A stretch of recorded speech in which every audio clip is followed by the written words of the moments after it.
तब राक्षसी समझी कि यह कोई बड़े उदार आत्मा और उज्जवल आचारवान हैं और जीवों के समान नहीं, यह बड़े प्रकाशमान और धैर्यवान जान पड़ते हैं। उदार आत्मा कैसे इनके वचन ज्ञानवानों से मिलते हैं। अब मैंने इनको जाना है और इन्होंने मुझको जाना है, इससे मुझको इसका नाश भी न होगा। अविनाशी पुरुष ब्रह्म सत्ता में स्थित हैं, इससे ज्ञानवान हैं। ऐसा निश्चय ज्ञान बिना किसी को नहीं होता, परंतु कदाचित अज्ञानी हो तो फिर संदेह को अंगीकार करके पूछती हूँ। जो संदेहवान होकर बोधवान से नहीं पूछते, वे भी नीच बुद्धि हैं। हे राम जी, ऐसा मन में विचार फिर उसने पूछा, तुम कौन हो और तुम्हारा आचार क्या है? निष्पाप महापुरुषों को देख के मित्र भाव उपज आता है। मंत्री बोला, किरात देश का यह राजा है और मैं इनका मंत्री हूँ। रात्रि में तुमसे दुष्टों के मारने के निमित्त उठे हैं। रात्रि दिन में हमारा यही आचार है कि जो जीव धर्म की मर्यादा त्यागने वाले हैं, उनका हम नाश करते हैं, जैसे अग्नि ईंधन का नाश करता है। राक्षसी बोली, हे राजन, यह तेरा दुष्ट मंत्री है। जिस राजा का मंत्री भला नहीं होता, वह राजा भी भला नहीं होता, और जिस राजा का मंत्री भला होता है, उसकी प्रजा भी शांतिमान होती है। भला मंत्री वह कहता है जो राजा को न्याय और विवेक में लगावे। जो राजा विवेकी होता है, वह शांतात्मा होता है, और जो राजा शांतिमान हुआ, तब प्रजा भी शांतिमान होती है। सब गुणों से जो उत्तम गुण है, वह आत्मज्ञान है। जो आत्मा को जानता है, वही राजा, और जिसमें प्रभुता और समदृष्टि हो, वही मंत्री है। जो प्रभुता और समदृष्टि से रहित है, वह न राजा है न मंत्री है। हे राजन, जो तुम आत्मज्ञानवान पुरुष हो, तो तुम कल्याण रूप हो। जो ज्ञान से रहित होता है, उसको मैं भोजन करती हूँ। तुम्हारे छूटने का उपाय यही है कि जो मैं प्रश्नों का समूह पूछती हूँ, उसका उत्तर दो। जो तुमने प्रश्नों का उत्तर दिया, तो मेरे पूजने योग्य हो, और जो मेरा अर्थ होगा सो कहूँगी, तुम पूर्ण करना। और जो तुमने प्रश्नों का उत्तर न दिया, तो तुम्हारा भोजन करूंगी। इत श्री योग वासिष्ठे उत्पत्ति प्रकरणे राक्षसी विचारो नाम चतुःपंचाशत्तमः सर्गः। वशिष्ठ जी बोले, हे राम जी, जब इस प्रकार राक्षसी ने कहा, तब राजा बोला, तू प्रश्न कर, हम तुमको उत्तर देंगे। राक्षसी बोली, हे राजन, वह कौन अणु है जिससे अनेक प्रकार हुए हैं और एक के नाम अनेक हैं? और वह कौन अणु है जिसमें अनेक ब्रह्मांड होते हैं और लीन हो जाते हैं, जैसे समुद्र में अनेक बुदबुदे उपजकर लीन होते हैं? वह कौन आकाश है जो पोल से रहित है, और कौन अणु है जो न किंचित है न अकिंचित है? वह कौन अणु है जिसमें तेरा और मेरा अहं फुरता है? और वह कौन है जो अहं त्वं एक में जानता है? वह कौन है जो चला जाता है और कदाचित नहीं चलता? और वह कौन है जो तिष्ठत भी है और अतिष्ठत भी है? वह कौन है जो पाषाणवत है, और वह कौन है जिसने आकाश में चित्र किए हैं? वह कौन अग्नि है जो दाहक शक्ति से रहित है और अग्नि रूप है? और वह अग्नि कौन है जिससे अग्नि उपजती है? वह कौन अणु है जो सूर्य, अग्नि, चंद्रमा और तारों के प्रकाश से रहित और अविनाशी है? और वह कौन है जो नेत्रों से देखा नहीं जाता और सब प्रकाशों को उत्पन्न करता है? वह कौन ज्योति है जो फूल, फल और बेल को प्रकाशती है और जन्मांध को भी प्रकाशती है? वह कौन अणु है जो आकाशादिक भूतों को उपजाता है? और वह कौन अणु है जो स्वाभाविक प्रकाशमान है? वह भंडार कौन है जिससे ब्रह्मांड रूपी रत्न उपजते हैं? वह कौन अणु है जिसमें प्रकाश और तम इकट्ठे रहते हैं? और वह कौन अणु है जिसमें सत और असत इकट्ठे रहते हैं? वह कौन अणु है जो दूर है परंतु दूर नहीं? और वह कौन अणु है जिसमें सुमेरु आदि पर्वत भी समाये रहे हैं? वह कौन अणु है जिसमें निमेष में कल्प और कल्प में निमेष है?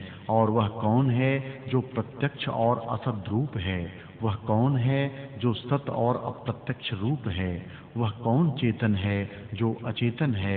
और वह कौन वायु है जो अवायु रूप है? वह कौन है जो अशब्द रूप है? और वह कौन है जो सर्व और निष्किंचित है? वह कौन अणु है जिसमें अहंग नहीं है? वह कौन है जिसको अनेक जन्मों के यत्न से पाता है और पाके कहता है कि कुछ नहीं पाया और सब कुछ पाया? वह कौन अणु है जिसमें सुमेरु आदिक तीनों भुवन तृण समान हैं? और वह कौन अणु है जो अनेक योजनों को पूर्ण करता है? वह कौन अणु है जिसके देखने से जगत फुर आता है? और वह कौन अणु है जो अणुता को त्यागे बिना सुमेरु आदिक स्थूल आकार को प्राप्त होता है? वह कौन अणु है जो बाल का 100वां भाग और सुमेरु से भी ऊंचा हुआ है? वह कौन अणु है जिसमें सब अनुभव स्थित हैं? और वह कौन अणु है जो अत्यंत निसत स्वाद है और आप ही सब स्वाद होता है? वह कौन अणु है जिसको अपने ढांपने की सामर्थ्य नहीं और सबको ढांप रहा है? वह कौन अणु है जिससे सब जीते हैं? वह कौन अणु है जिसका अवयव कोई नहीं और सब अवयव को धारण कर रहा है? वह कौन निमेष है जिसमें बहुतेरे कल्प स्थित हैं? वह कौन अणु है जिसमें अनंत जगत स्थित हैं, जैसे बीज में वृक्ष होता है? वह कौन अणु है जिसमें बीज से आदि फल पर्यंत अन उदय हुए भी भासते हैं? वह कौन है जो प्रयोजन और कर्तृत्व से रहित है और प्रयोजनवान और कर्तृत्ववान की भांति स्थित है? वह कौन दृष्टा है जो दृश्य से मिलकर दृश्य होता है? और वह कौन है जो दृश्य से नष्ट हुए भी आपको अखंड देखता है? वह कौन है जिसके जाने से दृष्टा दर्शन दृश्य तीनों लय हो जाते हैं, जैसे सोने के जाने से भूषण भाव लीन हो जाते हैं? और वह कौन है जिससे भिन्न कुछ नहीं, जैसे जल भिन्न तरंगों का अभाव है? वह एक ही कौन है जो देश काल वस्तु के परिच्छेद से रहित सत असत की भांति स्थित है? और वह कौन अद्वैत है जिससे द्वैत भी भिन्न नहीं, जैसे समुद्र से तरंग भिन्न नहीं? वह कौन है जिसके देखे सत्ता असत्ता सब लीन होती है? और वह कौन है जिसमें भ्रम रूपी अनंत जगत स्थित है, जैसे बीज में वृक्ष होता है? वह कौन है जो सबके भीतर है, जैसे वृक्ष में बीज होते हैं? और वह कौन है जो सत्ता असत्ता रूपी आप ही हुआ है, जैसे बीज वृक्ष रूप है और वृक्ष बीज रूप है? वह अणु कौन है जिसमें तात भी सुमेरु की भांति स्थूल है और जिसके भीतर कोटि ब्रह्मांड है? हे राजन, उस अणु को देखा हो तो कहो, यही मुझको संशय है, इसको तुम अपने मुख से दूर करो। जिससे संशय निवृत्त न हो उसको पंडित न कहना चाहिए। जो ज्ञानवान हैं उनको इन प्रश्नों का उत्तर कहना सुगम है, इन संशयों को वह शीघ्र ही निवृत्त कर देते हैं। जो अज्ञानी हैं उनको उत्तर देना कठिन है। हे राजन, जो तुमने मेरे प्रश्नों का उत्तर दिया तो तुम मेरे पूजने योग्य हो, और जो मूर्खता से प्रश्नों का उत्तर न दोगे और प्रश्नों के विपर्य जानोगे तो तुम दोनों को भोजन कर जाऊंगी और फिर तुम्हारी सब प्रजा को ग्रास कर लूंगी, क्योंकि मूर्ख पापियों को मारना श्रेष्ठ है कि आगे के पाप को करने से छूटेंगे। इतना कहकर वशिष्ठ जी बोले, हे राम जी, इस प्रकार राक्षसी कहकर और शुद्ध आशय को लेकर तुष्णीम हुई, और जैसे शरत काल में मेघ मंडल निर्मल होता है तैसे निर्मल हुई। इत श्री योग वासिष्ठे उत्पत्ति प्रकरणे राक्षसी प्रश्न वर्णन नाम पंचाशत्तम सर्गः। वशिष्ठ जी बोले, हे राम जी, अर्धरात्रि के समय महाशून्य वन में जब उस राक्षसी ने महाप्रश्न किए तब महामंत्री ने उससे कहा, हे राक्षसी, ये जो तुमने संशय प्रश्न किए हैं उनका मैं क्रम से उत्तर देता हूँ। जैसे उन्मत्त हाथी को केसरी सिंह नष्ट करता है तैसे मैं तेरे संशयों को निवृत्त करता हूँ। तूने सब प्रश्न परमात्मा ही के विषय में किए हैं, इससे तेरे सब प्रश्नों का एक ही प्रश्न है, परंतु तूने अनेक प्रकार से किए हैं, सो ब्रह्मवेत्ता के योग्य हैं। हे राक्षसी, जो अनामाख्य है अर्थात सर्व इंद्रियों का विषय नहीं और अगम है और मन की चिंतना से रहित है, ऐसी सत्ता चिन्मात्र है और उसका आकार भी सूक्ष्म है, इस कारण सूक्ष्म कहाता है। सूक्ष्मता से ही उसकी संज्ञा अणु है। उस अणु में सत असत की भांति जगत स्थित है और उस ही चिद अणु में सब कुछ संवेदन फुरता है। वही संवेदन सत्य असत्य जगत की भांति भासता है, इससे उसे चित कहते हैं। सृष्टि से पूर्व उसमें कुछ न था, इससे निष्किंचन कहाता है, और इंद्रियों का विषय नहीं, इससे न किंचित है। उसी चिद अणु में सबका आत्मा है, इससे वह अनंत भोक्ता पुरुष किंचन है, और उसमें कुछ भिन्न नहीं, इससे किंचन नहीं। वही चिद अणु सबका आत्मा है और एक ही आभास से अनेक रूप भासता है। जैसे सुवर्ण से नाना प्रकार के भूषण भासते हैं, वही चिद अणु परमाकाश रूप है, जो आकाश से भी सूक्ष्म और मन वाणी से अतीत है, सर्वात्मा है। शून्य कैसे हो? सत को जो शून्य कहते हैं वह उन्मत्त हैं, क्योंकि असत भी सत बिना सिद्ध नहीं होता। जिसके आश्रय असत भी सिद्ध होता है सो सत है। वह चिद अणु पंच कोशों में नहीं छिपता। जैसे कपूर की गंध नहीं छिपती, तैसे ही पंच कोश में आत्मा नहीं छिपती, अनुभव रूप है। वही चिन्मात्र सर्व रूप से किंचित है और अचेतन चिन्मात्र है, इससे अकिंचित इंद्रियों से रहित और निर्मल है। उस ही चिद अणु में फुरने से अनेक जगत स्थित हैं। जैसे समुद्र में फुरने से तरंग उपजते हैं और फिर लीन होते हैं, तैसे ही चिद अणु में फुरने से अनेक जगत उपज के लीन होते हैं। वह मन और इंद्रियों से अतीत है, इससे शून्य कहाता है और अपने आप ही प्रकाशता है, इससे अशून्य है। हे राक्षसी, मेरा तेरा अहं एक ही आत्मा है। अहं की अपेक्षा से त्वंग है और त्वंग की अपेक्षा से मैं परिच्छिन्न हूँ, परंतु दोनों का उत्थान एक आत्म तत्व से ही है। उस ही चिदणु के बोध से ब्रह्म रूप होता है और उस ही बोध में अहं त्वंग सब लीन होते हैं, अथवा सर्व आप ही होता है। त्रिपुटी रूप भी वही है।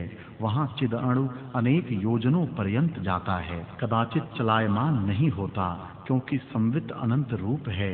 योजनों के समूह उसके भीतर हैं। वास्तव में न कोई आता और न जाता है।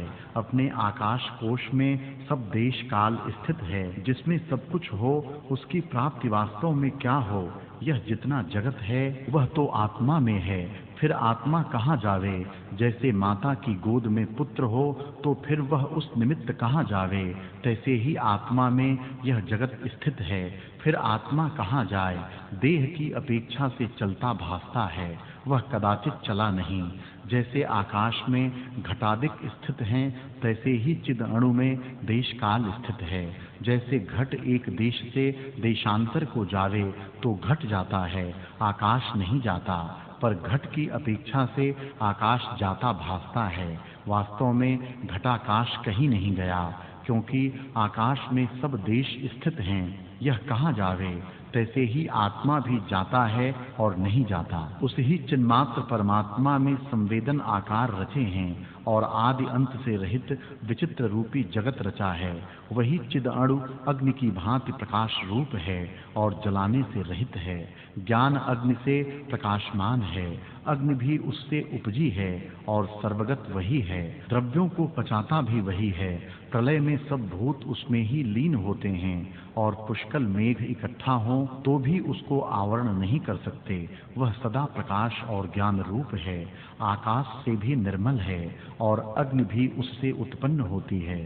सबको सत्ता देने वाला वही है और सूर्यादिक भी उसके प्रकाश से प्रकाशते हैं। वह अनुभव रूप है और नेत्रों बिना भासता है।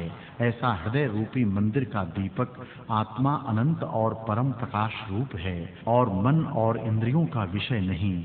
वह लता फूल फल आदिक सबको आत्म तत्व से प्रकाशता है। सबका अनुभव करता वही है और काल आकाश क्रिया आदिक पदार्थों को सत्ता देने वाला भी वही चिद अणु है। सबका स्वामी करता वही है, सबका पिता भोक्ता भी वही है और सदा अकर्ता अभोक्ता रूप है। जैसे स्वप्न में कर्ता भोक्ता भासता है पर अकर्ता अभोक्ता है, उससे भिन्न नहीं। इस कारण किंचन रूप है और जगत को धारण करने वाला है। स्वरूप से मात्र मान मेय जिससे प्रकाशते हैं और कुछ उपजा नहीं। चिदात्मा का किंचन है, किंचन से जगत की भांति भासता है। तूने जो पूछा था कि दूर और निकट कौन है, सो अलख भाव से दूर भी वही है और चिद्रूप भाव से निकट भी वही है, अथवा ज्ञान से निकट है और अज्ञान से दूर है। अज्ञान से तप रूप है और ज्ञान से प्रकाश रूप भी वही है, और उस ही चिद अणु में संवेदन से सुमेरु आदिक स्थित हैं। हे राक्षसी, जो यह जगत भासता है वह सब संवेदन रूप है। सुमेरु आदिक पदार्थ कुछ उपजे नहीं, चिद सत्ता ज्यों की त्यों स्थित है। उसमें जैसा संवेदन फुरता है तैसा आकार हो भासता है। जहाँ निमेष का संवेदन फुरता है वहाँ निमेष कहाता है, और जहाँ कल्प का संवेदन फुरता है वहाँ उसे कल्प कहते हैं। कल्प क्रिया आदिक जगत विलास सब निमेष में फुर आए हैं। जैसे मन के फुरने से बहुत योजनों पर्यंत पुरुष देख आता है, और जैसे छोटे शरीर में बड़े विस्तार नगर का प्रतिबिंब समा जाता है, तैसे ही एक निमेष के फुरने में सब जगत फुर आता है। एक निमेष में कल्प, समुद्र, पुर इत्यादि अनंत योजनों का विस्तार चिदअणु में स्थित है और एक दो के भ्रम से रहित है। हे राक्षसी, इस जगत का स्वरूप कुछ नहीं, संवेदन से भासता है। जैसा जैसा संवेदन में दृढ़ प्रतीत होता है तैसा ही तैसा अनुभव होता है। देख, क्षण में स्वप्न में सत असत जगत फुर आता है और बहुत काल का अनुभव होता है। जो दुखी होते हैं उनको थोड़े काल में बहुत काल भासता, और सुखी जनों को बहुत काल में थोड़ा काल भासता है। जैसे हरिश्चंद्र को एक रात्रि में 12 वर्ष का अनुभव हुआ था। इससे जितना जितना संवेदन दृढ़ होता है उतने देश काल हो भासते हैं, और सत भी असत की भांति भासता है। जैसे सुवर्ण में भूषण बुद्धि होती है तो भूषण भासते हैं, और समुद्र में तरंगों की दृढ़ता से तरंग भिन्न भासते हैं, तैसे ही निमेष में कल्प भासते हैं। पर वास्तव में न निमेष है, न कल्प है, न दूर है, न निकट है। चिद अणु आत्मा का सब आभास है। हे राक्षसी, प्रकाश और तम, दूर और निकट सब चेतन संपुट में रत्न की भांति हैं और वास्तव में अनन्य रूप हैं। भेदा भेद कुछ नहीं। हे राक्षसी, जब तक दृश्य का सद्भाव दृढ़ होता है तब तक दृष्टा नहीं भासता। जैसे जब तक भूषण बुद्धि होती है तब तक स्वर्ण नहीं भासता, और जब स्वर्ण जाना गया तब भूषण बुद्धि नहीं रहती, स्वर्ण ही भासता है। तैसे ही जब तक दृश्य का स्पंद भाव होता है तब तक दृष्टा नहीं भासता, और जब आत्मज्ञान होता है तब केवल ब्रह्म सत्ता ही निर्मल हो सद्रूप से सर्वत्र भासती है। दुर्लक्षता अर्थात मन और इंद्रियों के अविषय से असत रूप रहते हैं। चैतन्यता से उनको चेतन कहते हैं, और चैत्य के अभाव से अचेतन रूप कहते हैं, अर्थात चैत्य के अभाव से अचैत्य चिन्मात्र कहते हैं। चेतन चमत्कार से जगत की भांति हो भासता है। हे राक्षसी, और जगत उससे कोई नहीं। जैसे वायु का गोला वृक्षाकार हो भासता है और सघन धूप से मृगतृष्णा की नदी भासती है, तैसे ही एक अद्वैत चेतन घन चैतन्यता से जगत की भांति हो भासता है। जैसे सघन शून्यता से आकाश में नीलिमा भासती है, तैसे ही दृढ़ सघन चेतनता से जगत भासता है। जैसे सूर्य की सूक्ष्म किरणों का किंचन मृगतृष्णा का जल होता है, उस नदी का प्रमाण कुछ नहीं, तैसे ही इस जगत की आस्था भासती है, पर सब आकाश रूप है। जैसे भ्रम से धूल के कण में स्वर्ण की भांति चमत्कार होता है, तैसे ही जगत कल्पना चित्त के फुरने से भासती है। जैसे स्वप्नपुर और गंधर्व नगर आकार सहित भासते हैं, सो न सत हैं न असत हैं, तैसे ही यह जगत दीर्घ स्वप्न है, तो न सत है और न असत है। हे राक्षसी, जब आत्मा में अभ्यास हो तब यह कुंडादिक ऐसे ही रहें और आकाश रूप हो भासें। कुंडादिक भी आकाश रूप हैं। आकाश और कुंडादिकों में भेद कुछ नहीं, मूढ़ता से भेद भासता है। ज्ञानी को सब चिदाकाश रूप भासता है। हे राक्षसी, ब्रह्मा से तृण पर्यंत के संवेदन में जैसी कल्पना दृढ़ हो रहती है तैसे ही भासती है, और वास्तव में वही चिदाकाश प्रकाशता है। घन चेतनता से वही चिदाकाश आकारों की भांति प्रकाशता है, और उसी का यह प्रकाश है। जैसे बीज और वृक्ष अनन्य रूप हैं, तैसे ही असंख्य रूप जगत जो ब्रह्म सत्ता में स्थित है वह अनन्य रूप है। जैसे बीज में वृक्ष का भाव स्थित है सो आकाश रूप है, तैसे ही ब्रह्म में जगत स्थित है सो अक्षोभ रूप है। अन्य भाव को नहीं प्राप्त हुए। ब्रह्म सत्ता सब ओर से शांत रूप, अज, एक और आदि मध्य अंत से रहित है। उसमें एक और द्वैत की कल्पना नहीं। वह अनुदय ही उदय हुआ है और निर्मल स्व प्रकाश आत्मा है। इत श्री योग वासिष्ठे उत्पत्ति प्रकरणे राक्षसी प्रश्न भेदो नाम षट पंचशतमः सर्गः। वशिष्ठ जी बोले, बड़ा आश्चर्य है कि मंत्री ने तो यह परम पावन परमार्थ वचन कहे और कमल नयन राजा ने भी कहा, हे राक्षसी, यह जो जागृत जगत की प्रतीति होती है, इसका जब अभाव हो तब आत्मा की प्रतीति होती है। जब सब संकल्प की चैत्यता का नाश हो तब आत्मा का साक्षात्कार होता है। उस आत्म सत्ता में संवेदन फुरने से जगत भासता है और संवेदन के संकोच से सृष्टि का प्रलय होता है। सबका अधिष्ठान रूप वही आत्म सत्ता है, जिसको वेदांत वाक्य जताने के अर्थ कुछ कहते हैं, क्योंकि वाणी से अतीत पद है।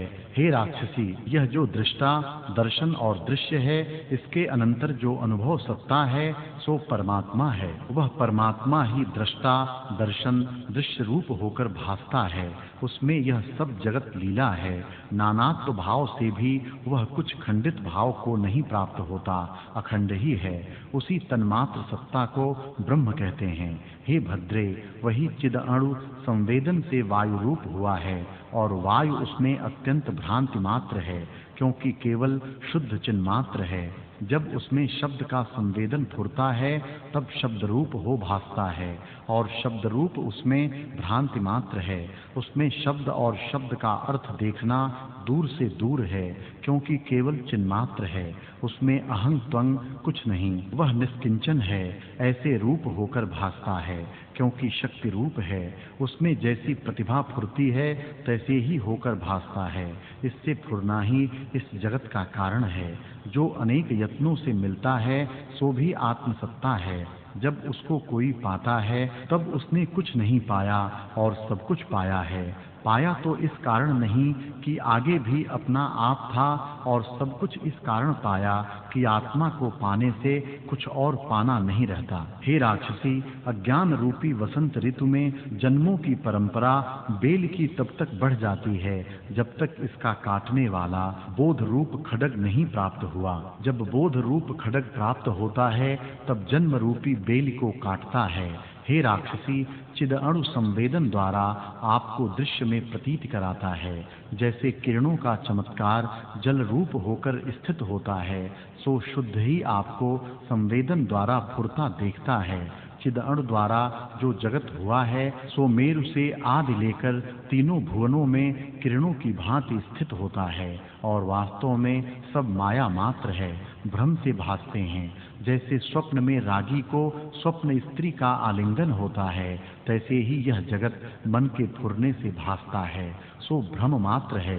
हे राक्षसी, सर्वशक्ति रूप आत्मा में जैसे सृष्टि का आदि फुरना हुआ है तैसे ही रूप होकर भासने लगा है, और जैसे संकल्प किया है तैसे ही स्थित हुआ है। इससे सब जगत संकल्प मात्र है। जैसे जिसमें बालक का मन लगता है तैसा ही रूप उसका हो भासता है, तैसे ही संवित के आश्रय ऐसा संवेदन फुरता है, तैसा ही रूप हो भासता है। हे राक्षसी, चिद अणु परमाणु से भी सूक्ष्म है और उसने ही सब जगत को पूर्ण किया है, और सब जगत अनंत रूप आत्मा है। उसमें संवेदन से जगत की रचना हुई है। जैसे नट नायक जैसे जैसे बालक को नेत्रों से जताता है तैसे ही तैसे वह नृत्य करता है, और जब वह ठहर जाता है तब यह भी ठहर जाता है। तैसे ही चित्त के अवलोकन से सुमेरु से तृण पर्यंत जगत नृत्य करता है। जैसे चित्त संवेदन अनंत शक्ति आत्मा में फुरता है तैसे ही तैसे हो भासता है। हे राक्षसी, देश काल और वस्तु के परिच्छेद से आत्मसत्ता रहित है। इस कारण सुमेरु आदिक से भी स्थूल है। उसके सामने सुमेरु आदिक तृण के समान हैं और बाल के अग्र के सहस्रों भाग से भी सूक्ष्म सूक्ष्म हैं। अल्पता से ऐसा सूक्ष्म नहीं जिसमें सरसों का दाना भी सुमेरुवत स्थूल है। माया की कला बहुत सूक्ष्म है, उससे भी चिदअणु सूक्ष्म है, क्योंकि निर्मयादिक पद परमात्मा है। जैसे सुवर्ण और भूषण की शोभा समान नहीं, अर्थात स्वर्ण में भूषण कल्पित है, समान कैसे हो, तैसे ही माया परमात्मा के समान नहीं, क्योंकि कल्पित है। हे राक्षसी, जैसे सूर्य आदि सब अनुभव से प्रकाशते हैं, इनका सद्भाव कुछ न था, उस सत्ता से ही इनका प्रकट होना हुआ है और फिर जर्जरी भूत होते हैं। शुद्ध चिन्मात्र सत्ता प्रकाश रूप है और वह सदा अपने आप में स्थित है। उस चिद अणु के भीतर बाहर प्रकाश है, और यह जो सूर्य चंद्रमा अग्नि आदि प्रकाश हैं सो तम से मिले हुए हैं, अर्थात भेद रूप हैं। ये भी तम रूप हैं, क्योंकि प्रकाश की अपेक्षा रखते हैं। इसमें इतना भेद है कि प्रकाश शुक्ल रूप है और तम कृष्ण रूप है। इससे रंग का भेद है, प्रकाश रूप कोई नहीं। जैसे मेघ का कुहरा श्याम होता है और बर्फ का शुक्ल होता है, पर दोनों कुहरे हैं, तैसे ही तम और प्रकाश दोनों तुल्य हैं और आत्म सत्ता दोनों को प्रकाशती है। इससे दोनों का आश्रय भूत आत्म सत्ता ही है। हे राक्षसी, रात्रि दिन, भीतर बाहर, नदियां पहाड़ आदि सब लोक आत्म सत्ता के प्रकाश से प्रकाशते हैं। जैसे कमल और नीलोत्पल दोनों को सूर्य प्रकाशता है। कमल श्वेत है और नीलोत्पल श्याम है। जहाँ श्वेत कमल है वहाँ नीलोत्पल का अभाव है, और जहाँ नील कमल है वहाँ श्वेत कमल का अभाव है, पर दोनों का प्रकाशक सूर्य है। तैसे ही तम और प्रकाश दोनों का प्रकाशक चिदात्मा है। जैसे रात्रि और दिन दोनों सूर्य से सिद्ध होते हैं, तैसे ही तम और प्रकाश दोनों आत्मा से सिद्ध होते हैं। जैसे दिन तब कहता है जब सूर्य उदय होता है, और जब सूर्य अस्त होता है तब रात्रि होती है। आत्मा तैसे भी नहीं, आत्म प्रकाश सदा उदय रूप है और उदय अस्त से रहित भी है। उस बिना कुछ सिद्ध नहीं होता। सबका प्रकाशक चिद अणु ही है।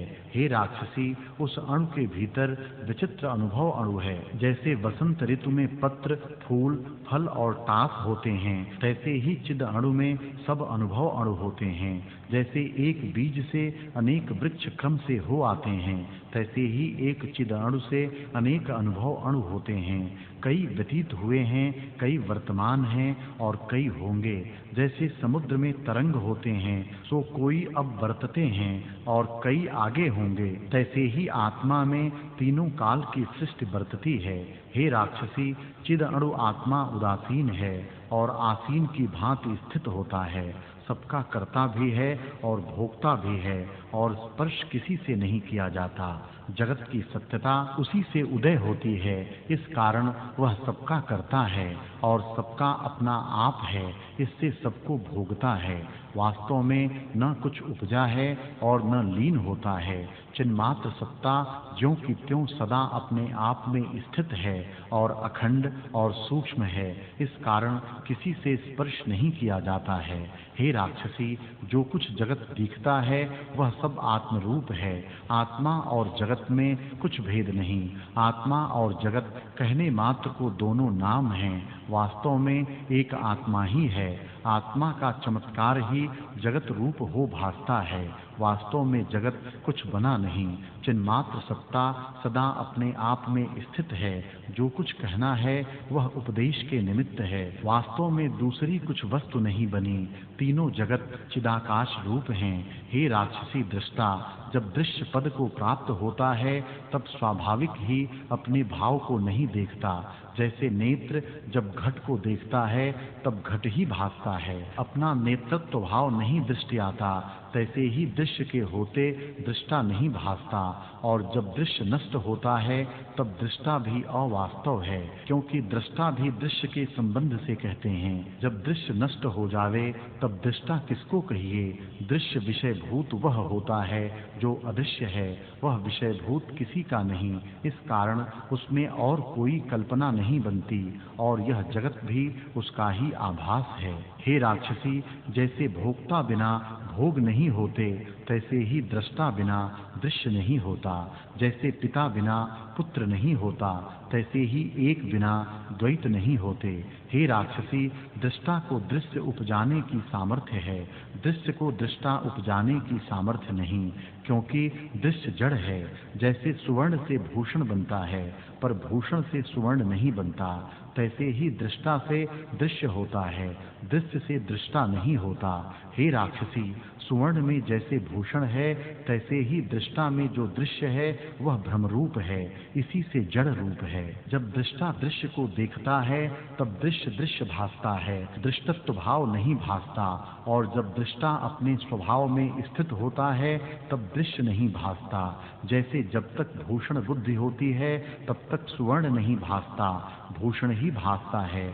और जब सुवर्ण का ज्ञान होता है तब सुवर्ण हो भासता है, भूषण नहीं भासता। एक सत्ता में दोनों नहीं सिद्ध होते। जैसे अंधकार में किसी पुरुष को देखकर उसमें पशुत्व भ्रम हो, तो जब तक पशुत्व बुद्धि होती है तब तक पुरुष का निश्चय नहीं होता, और जब निश्चय करके पुरुष जाना तब फिर पशु बुद्धि नहीं रहती। तैसे ही जब दृष्टा दृश्य को देखता है तब दृष्टा भाव नहीं दिखता, दृश्य ही भासता है।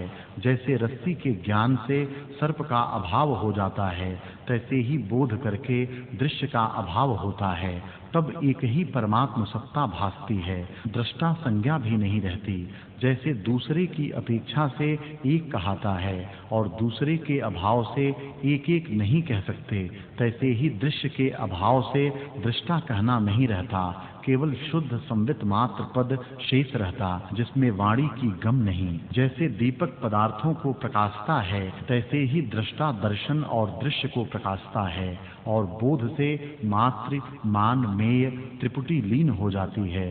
जैसे सुवर्ण के जानने से भूषण की कल्पना का अभाव हो जाता है, तैसे ही ज्ञान से त्रिपुटी का अभाव हो जाता है, केवल शुद्ध अद्वैत रूप रहता है। हे राक्षसी, परमाणु जो अत्यंत निसत स्वाद रूप है वह सर्व स्वादों को उपजाता है। जहाँ रस सहित होता है वह चिद अणु करके होता है। जैसे आदर्श बिना प्रतिबिंब नहीं होता, तैसे ही सब स्वाद चिद अणु बिना नहीं होते।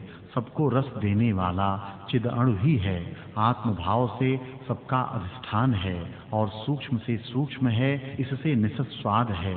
वह चिद अणु आपको छिपा नहीं सकता, सब जगत को उसने ढांप रखा है और आप किसी से ढांपा नहीं जाता। यह चिदाकाश रूप है, सब पदार्थों को सत्ता देने वाला है और सबका आश्रयभूत है। जैसे घास के वन में हाथी नहीं छिपता, तैसे ही आत्मा किसी पदार्थ से नहीं छिपता। हे राक्षसी, जिससे सब पदार्थ सिद्ध होते हैं और जो सदा प्रकाश रूप है वह मूर्खों को नहीं भासता, यह बड़ा आश्चर्य है। वह सदा अनुभव रूप है और यह सब जगत उसी से जीता है।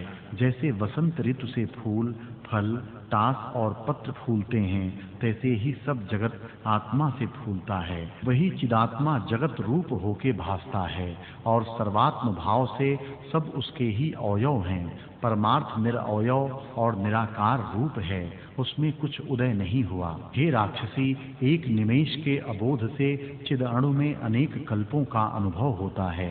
जैसे एक क्षण के स्वप्न में पहले आपको बालक और फिर वृद्ध अवस्था देखने लगता है, उन कल्पों में जो निमेष है उसमें अनेक कल्प व्यतीत होते हैं, क्योंकि अधिष्ठान सर्वशक्तिमान है। जैसा संवेदन जहाँ फुरता है वैसा रूप हो भासता है।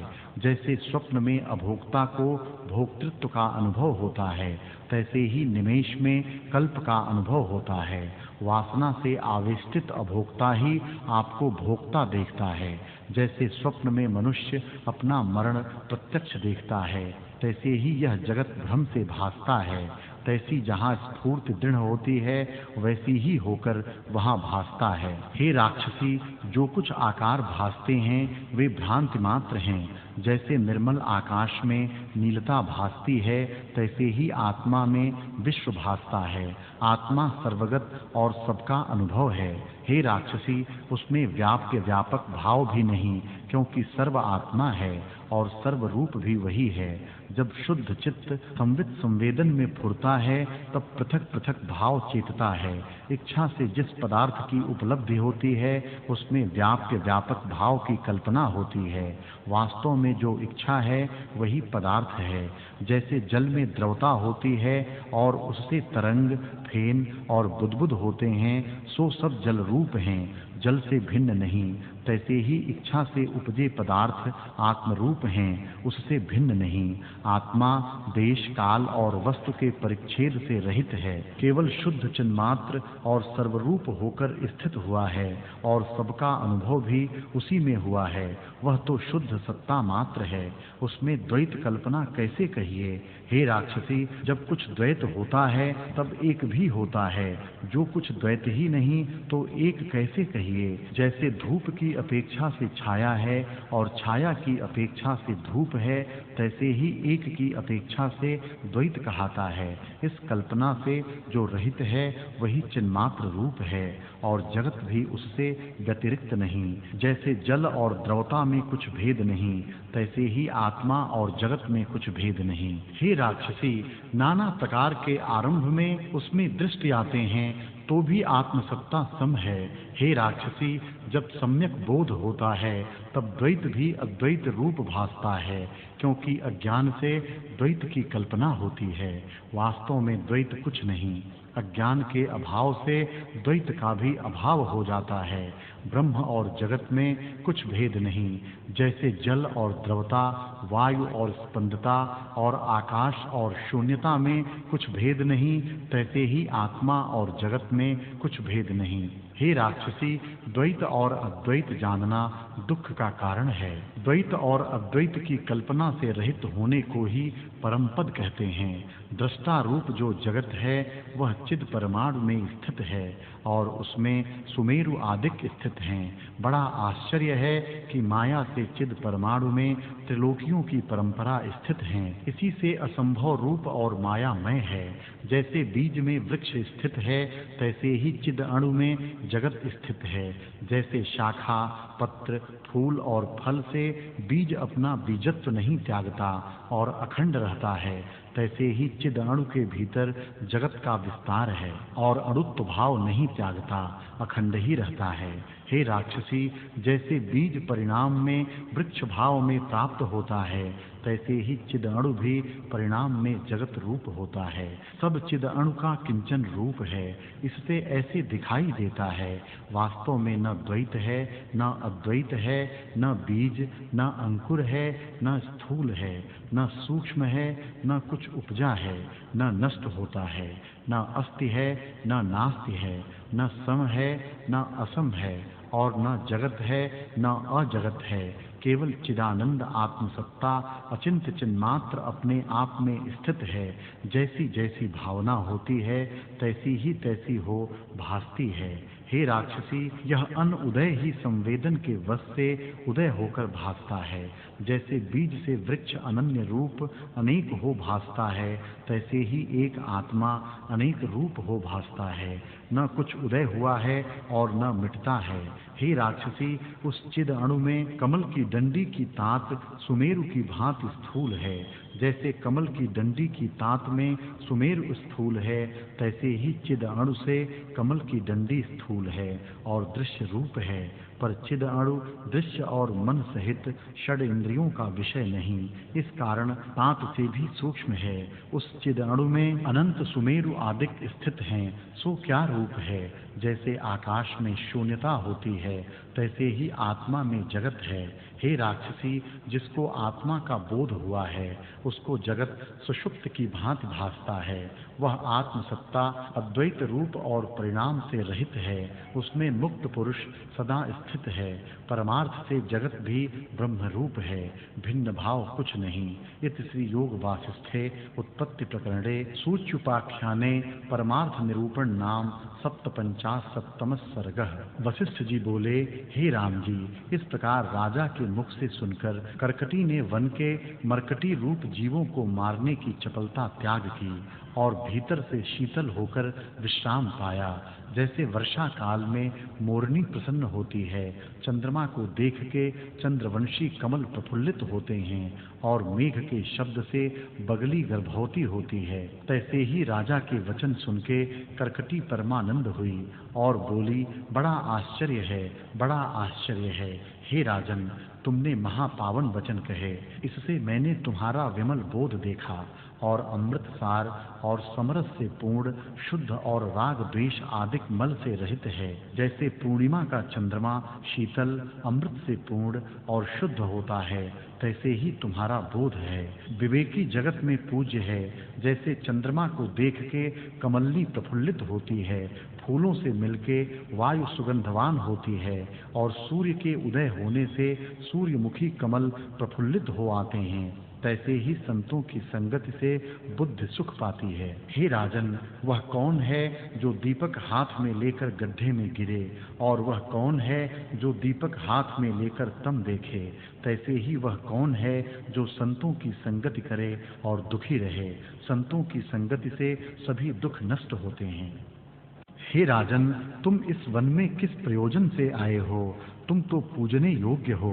राजा बोले, हे राक्षसी, मेरे नगर में जो मनुष्य रहते हैं उनको एक विसूचिका व्याधि रोग लगा है और उससे वे बहुत कष्ट पाते हैं। औषधि भी हम बहुत कर रहे हैं पर दुख दूर नहीं होता।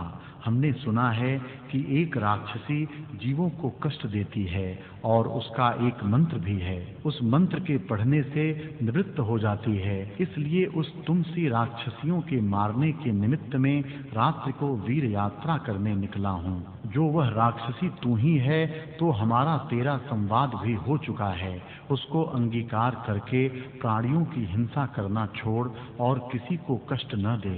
राक्षसी बोली, हे राजन, तुमने सत्य कहा। अब मैंने हिंसा धर्म का त्याग किया और अब किसी जीव को न मारूंगी। राजा बोले, हे राक्षसी, तूने तो कहा कि अब मैं किसी जीव को न मारूंगी, पर तेरा आहार तो जीव हैं। जीवों को मारे बिना तेरे शरीर का निर्वाह कैसे होगा? राक्षसी बोली, हे राजन, 1000 वर्ष मैं समाधि में स्थित रही और जब समाधि खुली तब मुझे क्षुधा लगी। अब मैं फिर हिमालय पर्वत की कंदरा में जाकर निश्चल समाधि में जैसे मूर्ति लिखी होती है तैसे ही स्थित होंगी और जब समाधि से उतरूंगी तब अमृत की धारण में विश्राम करूंगी। जब उससे उतरूंगी तब शरीर का त्याग करूंगी, परंतु हिंसा न करूंगी। हे राजन, जिस प्रकार मैंने हिंसा धर्म को अंगीकार किया था वह सुन। मुझको जब बड़ी क्षुधा लगी तब उसके निवारण के अर्थ मैं हिमालय पर्वत के उत्तर शिखर पर वन में एक सोने की शिला के पास लोहे के थंभ की भांति जीवों के नाश के निमित्त तप करने लगी। और जब बहुत वर्ष व्यतीत हुए तब ब्रह्मा जी ने मनोवांछित वर मुझको दिया। तब मेरे 2 शरीर हुए, एक आधारभूत सूर्य की भांति और दूसरा पुर्यस्तक, और मैं विसूचिका नामक राक्षसी हुई।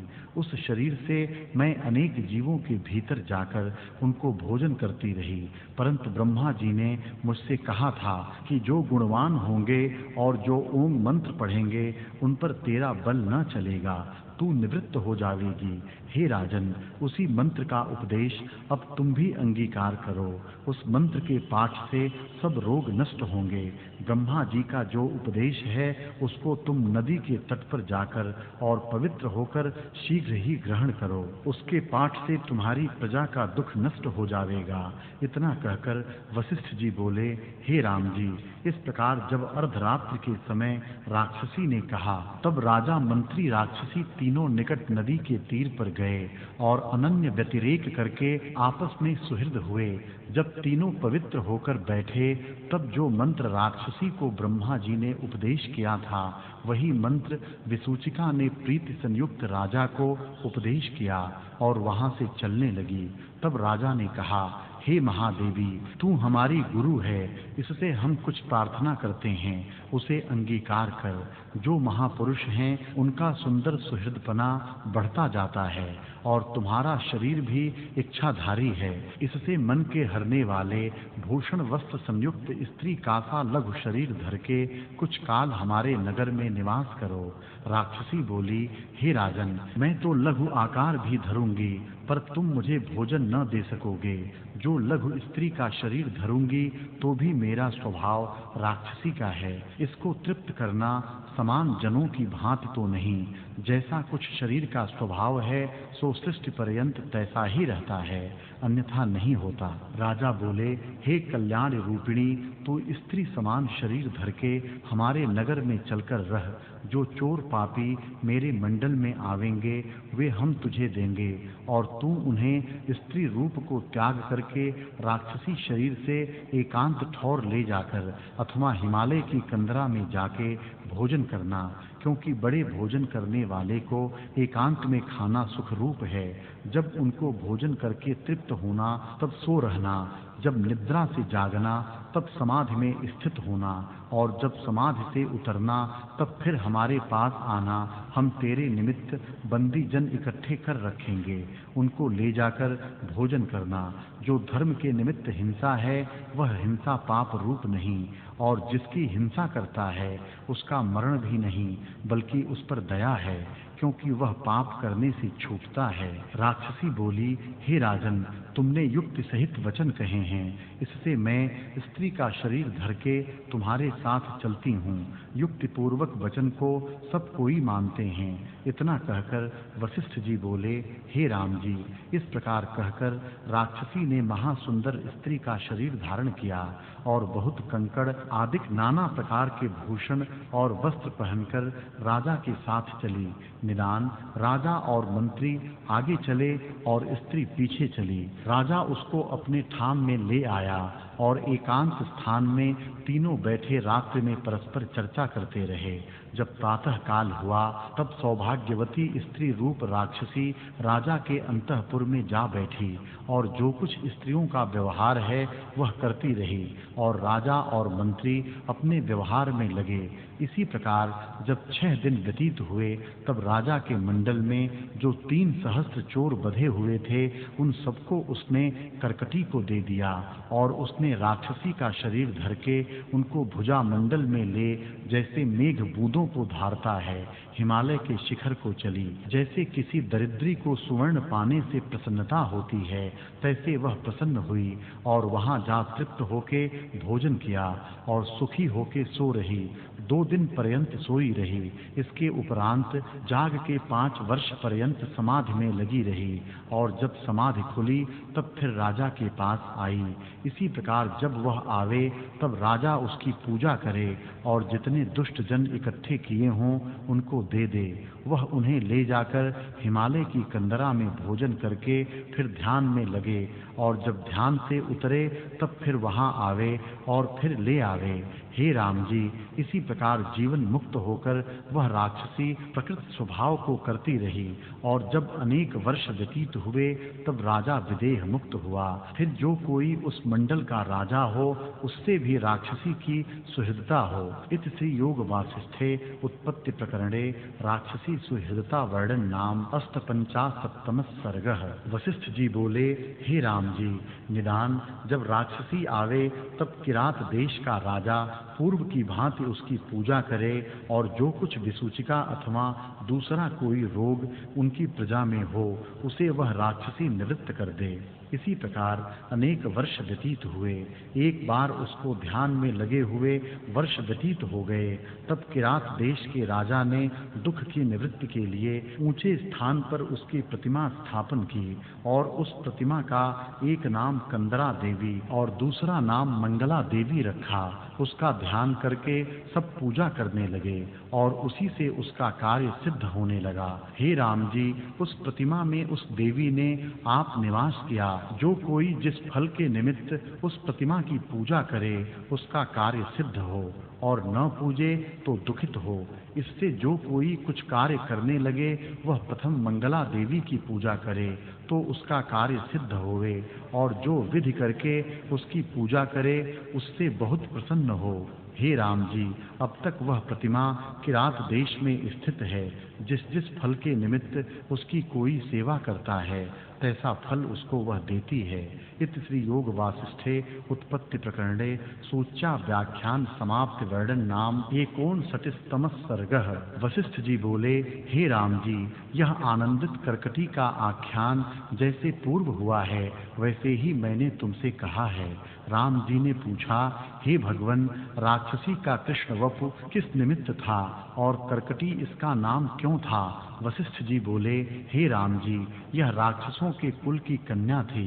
राक्षसों का वपु शुक्ल भी होता है, कृष्ण भी होता है और रक्तपीत आदि भी होता है। हे राम जी, कर्कटी एक जलजंतु भी होता है और उसका श्याम आकार होता है।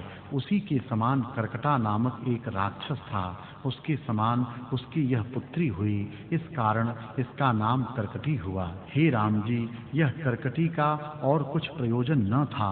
अध्यात्म प्रसंग और शुद्ध चेतन के निरूपण के निमित्त मैंने तुमसे यह आख्यान कहा है। यह आश्चर्य है कि असत रूप जगत के पदार्थ सत रूप होकर भासते हैं और जो आत्मसत्ता सदा संपन्न रूप है वह अविद्यमान की भांति भासती है। हे राम जी, वास्तव में तो एक अनादि अनंत और परम कारण आत्मसत्ता स्थित है। भावना के वश से उसमें जगत रूप भासता है और अनन्य रूप है। जैसे जल और तरंग में कुछ भिन्नता नहीं होती, तैसे ही ब्रह्म और जगत में कुछ भिन्नता नहीं। आत्मा में जगत कुछ द्वैत रूप नहीं हुआ। आत्मसत्ता सदा अपने आप ही में स्थित है और उसमें जैसा जैसा चित्त स्पंद दृढ़ होता है तैसा ही तैसा रूप होकर भासता है। जैसे वानर रेत को इकट्ठा करके उसमें अग्नि की भावना करते हैं और तापते हैं तो उनका शीत उसी से निवृत्त होता है, तैसे ही सम स्थित और शांत रूप आत्मा में जब जगत की भावना फुरती है तब नाना प्रकार का भासता है। जैसे खंभे में पुतलियां अन उदय ही शिल्पी के मन में उदय की भांति भासती हैं, तैसे ही भावना के वश से आत्मा ही जगत को भासता है। जैसे बीज में पत्र, फूल, टहनी और वृक्ष अनन्य रूप होते हैं, वैसे ही ब्रह्म में जगत अनन्य रूप है। जैसे बीज और वृक्ष में कुछ भेद नहीं, तैसे ही ब्रह्म और जगत में कुछ भेद नहीं। अविचार से भेद भासता है और विचार किए से जगत भेद नष्ट हो जाता है। हे राम जी, अब यह विचार न करना कि कैसे उपजा है, कहाँ से आया है और कब का हुआ है। जैसे हुआ तैसे हुआ। अब इसकी निवृत्ति का उपाय करना चाहिए। जब तुम यह जानोगे तब हृदय की चिद जड़ ग्रंथि टूट जाएगी।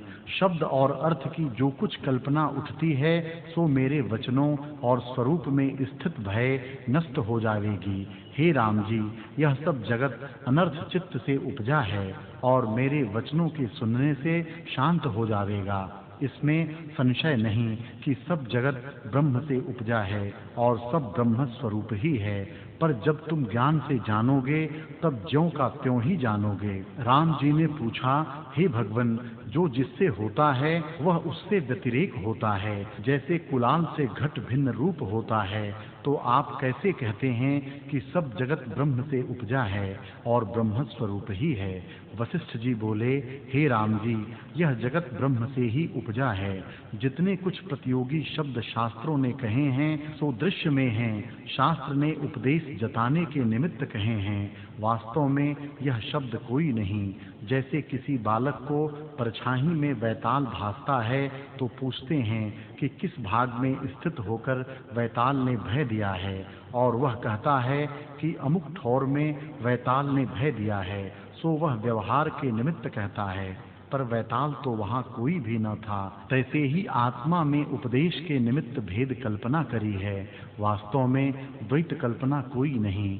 हे राम जी, ब्रह्म जगत हुआ है, यह अर्थ केवल व्यतिरेक में नहीं होता। कुलाल जो दंड से घट उपजाता है सो व्यतिरेक के अर्थ हैं। स्वामी का टहलुआ यह भिन्न के अर्थ है और ये अभिन्न रूप भी होते हैं। जैसे अवयवी के अवयव हैं, सुवर्ण से भूषण हैं और मृतिका से घट हुए हैं, तैसे ही अभिन्न और अवयवी का स्वरूप है। जैसे भूषण स्वर्ण रूप है, घट मृतिका रूप है, तैसे ही ब्रह्म से उपजा जगत ब्रह्म रूप ही है। वास्तव में भिन्न अभिन्न कारण परिणाम, भाव विकार, अविद्या और विद्या, सुख दुख आदि मिथ्या कल्पना अज्ञान से उठती है। हे राम जी, अबोध से भेद कल्पना होती है और ज्ञान से सब कल्पना शांत हो जाती हैं। केवल अशब्द पद शेष रहता है। जब तुम ज्ञान योग में स्थित होगे तब ऐसे जानोगे कि आदि मध्य अंत से रहित अविभाग और अखंड रूप एक आत्म सत्ता ज्यों की त्यों स्थित है। अज्ञान से अथवा जिज्ञासु को उपदेश के निमित्त द्वैतवाद कल्पना है। बोध होने से द्वैत भेद कुछ नहीं रहता। हे राम जी, वाच्यवाचक भाव द्वैत बिना सिद्ध नहीं होता। जब बोध होता है तब वाच्य का मौन होता है। इससे महावाक्य के अर्थ में निष्ठा करो और जो कुछ भेद कल्पना मन ने रची है उसकी निवृत्ति के अर्थ मेरे वचन सुनो। हे राम जी, यह मन ऐसे उपजा है जैसे गंधर्व नगर होता है और उसी ने जगत की रचना की है। मैंने जैसे देखा है तैसे तुमसे दृष्टांत में कहता हूँ, जिसके जाने से सब जगत तुझको भ्रांति मात्र भासेगा। यह निश्चय धारण करके तुम जगत की वासना दूर से त्याग दोगे और बोध से सब जगत तुमको मन का मनरूप भासेगा। तब तुम आत्मरूप होकर अपने आप में निवास करोगे, अर्थात जगत की कल्पना त्याग करके अपने स्वभाव सत्ता में स्थित होगे। इसलिए इसको सावधान होकर सुनो। हे राम जी, यह मन रूपी बड़ा रोग है, इसलिए विवेक रूपी औषधि से उसको शांत करना चाहिए।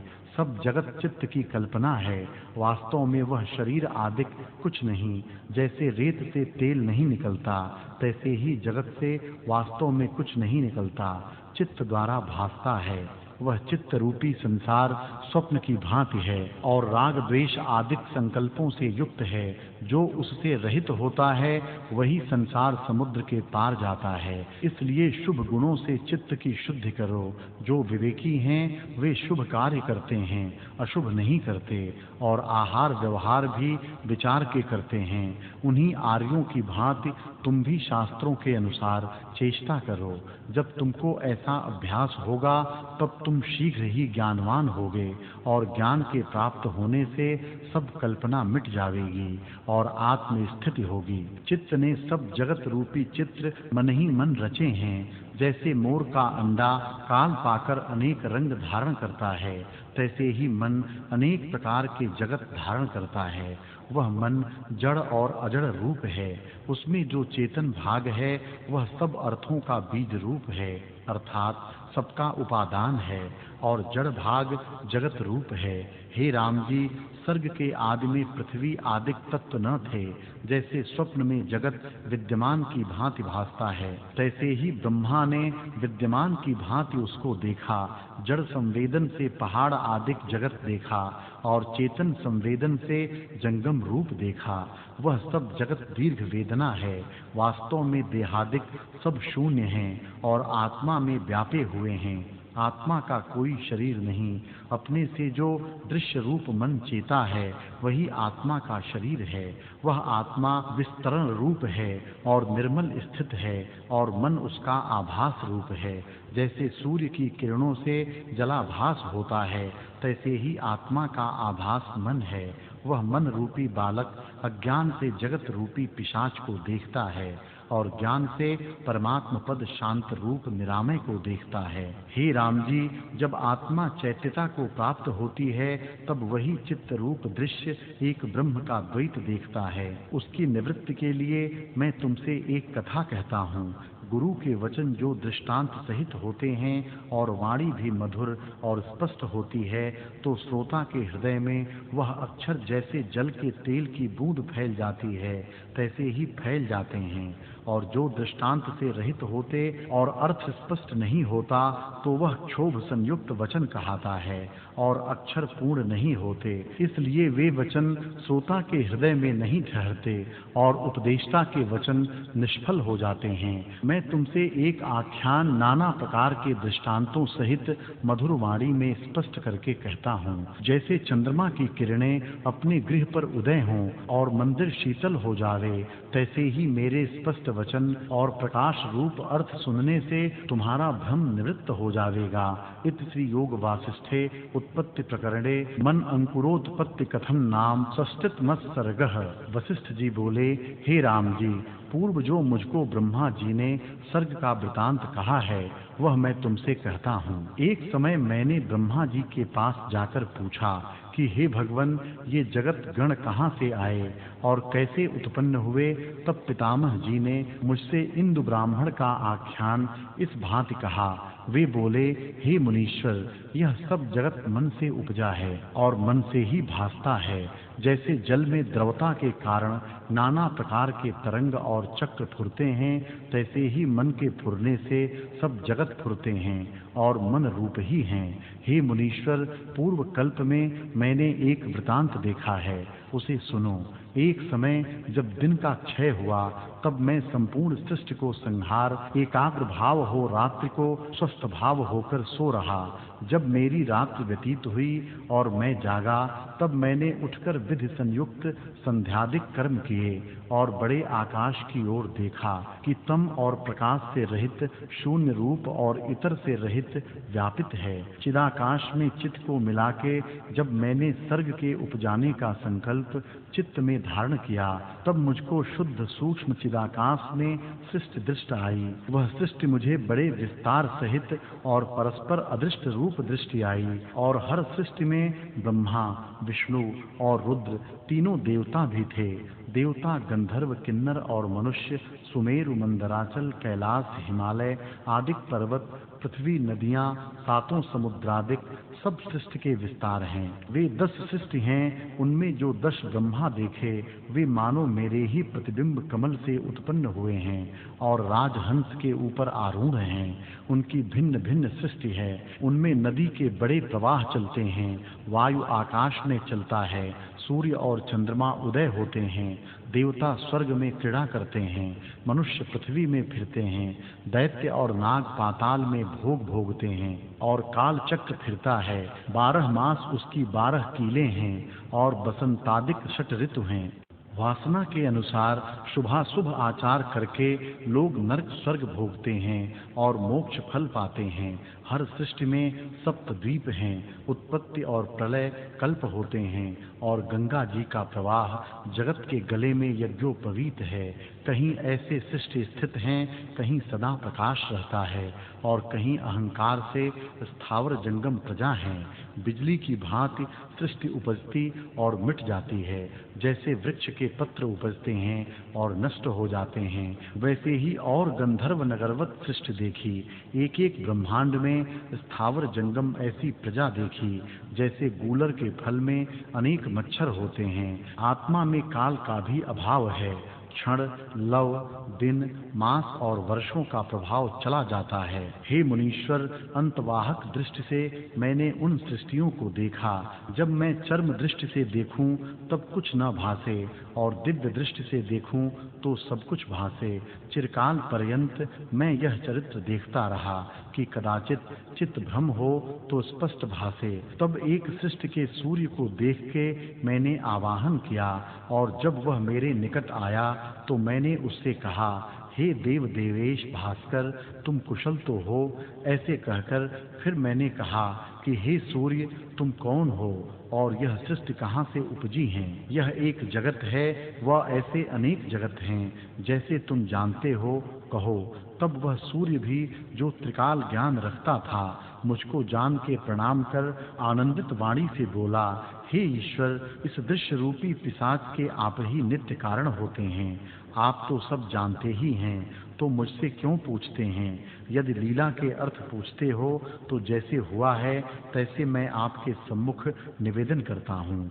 हे भगवन, यह जो सत असत रूपी नाना प्रकार के व्यवहारों संयुक्त जगत भासता है, वह सब मन के फुरने में स्थित है। इति योग वासिष्ठे उत्पत्ति प्रकरणे आदित्य समागम नाम एक षष्ठतम सर्गः। भानु बोले, हे भगवन, आपका जो कल्प का दिन व्यतीत भया है, उसमें जो जम्बू द्वीप था, उसके एक कोने में कैलाश पर्वत था और उसकी कंदरा में सुवर्ण ज्येष्ठ नाम आपका एक पुत्र रहता था। उसने वहां एक कुटी रची जिसमें साधुजन निवास करते थे। इंदु नाम ब्राह्मण वेद वेदता शांत रूप ने कश्यप ऋषि के कुल में उत्पन्न हो स्त्री सहित उस कुटी में जाके निवास किया और उस स्त्री से प्राणों की भांति स्नेह करता था।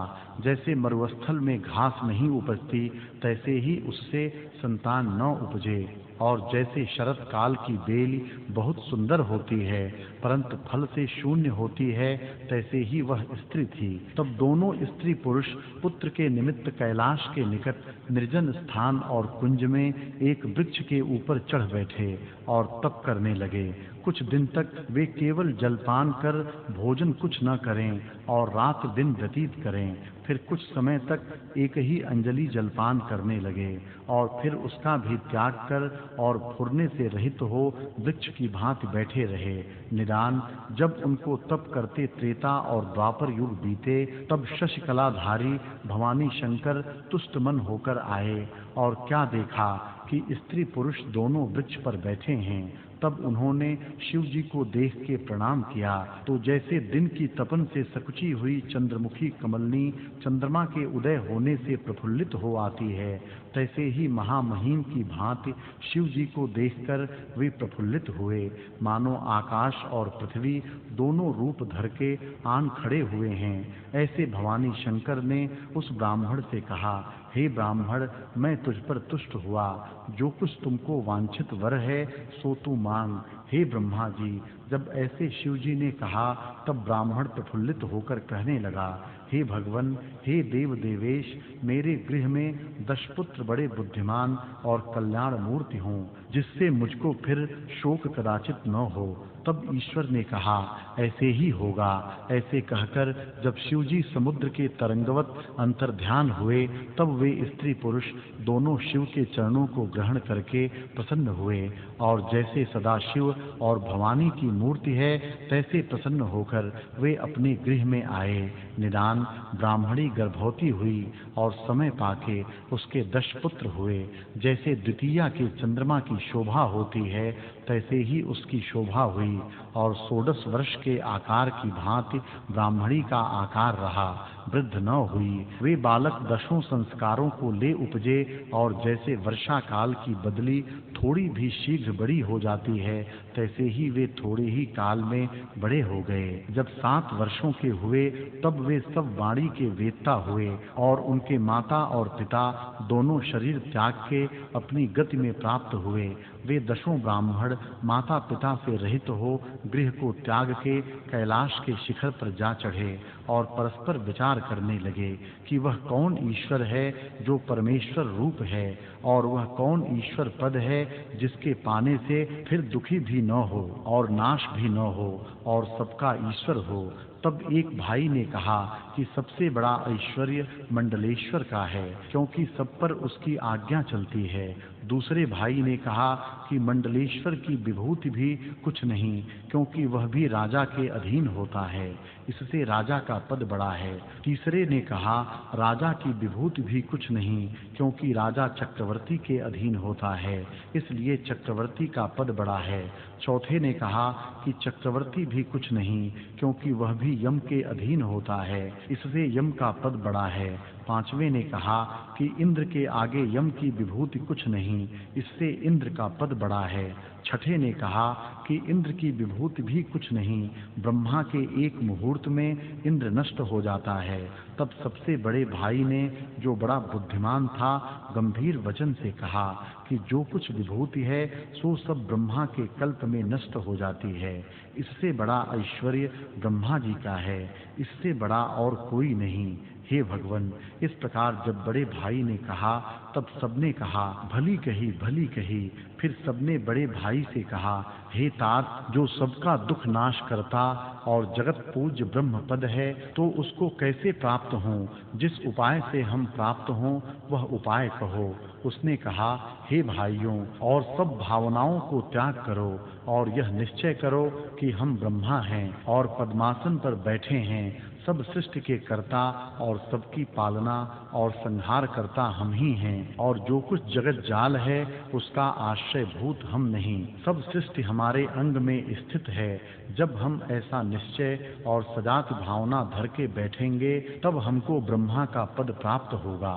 हे भगवन, जब इस प्रकार बड़े भाई ने कहा तब छोटे भाइयों ने कहा, हे तात, तुमने यथार्थ कहा है। जैसे तुमने कहा है तैसे ही हम करते हैं। ऐसा कहकर सब ध्यान में स्थित हुए और जैसे कागज पर मूर्ति लिखी होती है तैसे ही दसों ध्यान स्थित हुए। मन में हरेक ने यही चिंतवन किया कि मैं ब्रह्मा हूँ, कमल मेरा आसन है, मैं सृष्टिकर्ता और भोक्ता हूँ और महेश्वर भी मैं ही हूँ। सांगोपांग जगत कर्म मैंने ही रचे हैं। सरस्वती और गायत्री सहित वेद मेरे आगे खड़े हैं और इस लोकपाल और सिद्धों के मंडलों को पालने वाला भी मैं ही हूँ।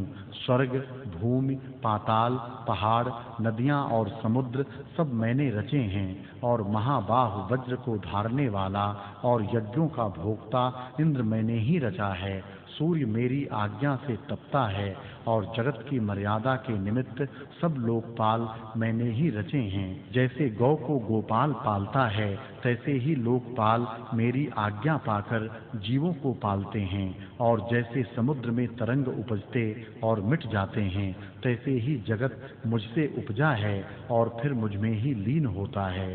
क्षण, दिन, मास, वर्ष, युग आदि काल मेरे ही रचे हुए हैं और मैंने ही सब काल के नाम रखे हैं। मैं ही दिन को उत्पन्न करता हूँ और रात्रि को लीन कर लेता हूँ। सदा आत्मपद में स्थित हूँ और पूर्ण परमेश्वर मैं ही हूँ। हे ब्रह्मा जी, इस प्रकार वे दशों भाई भावना धारण कर बैठे रहे, मानो कागज पर मूर्ति लिख छोड़ी है।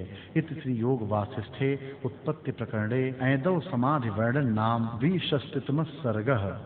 भानु बोले, हे भगवन, इस प्रकार इंदु के दशों पुत्र पितामह की भावना धारण करके बैठे और जैसे जेठ आषाढ़ में कमल के पत्र सूख कर गिर पड़ते हैं तैसे ही उनकी देह धूप और पवन से सूख कर गिर पड़ी। तब वंचर उनके शरीरों को आपस में खींचकर भक्षण कर गए। जैसे वानर फल पकड़ते हैं और विदारण करते हैं तैसे ही इनके देह वे विदारने लगे, तो भी उनकी वृत्ति ध्यान से छूट के बाह्य देहादिक अभ्यास में न आई, ब्रह्मा की भावना में ही लगी रही।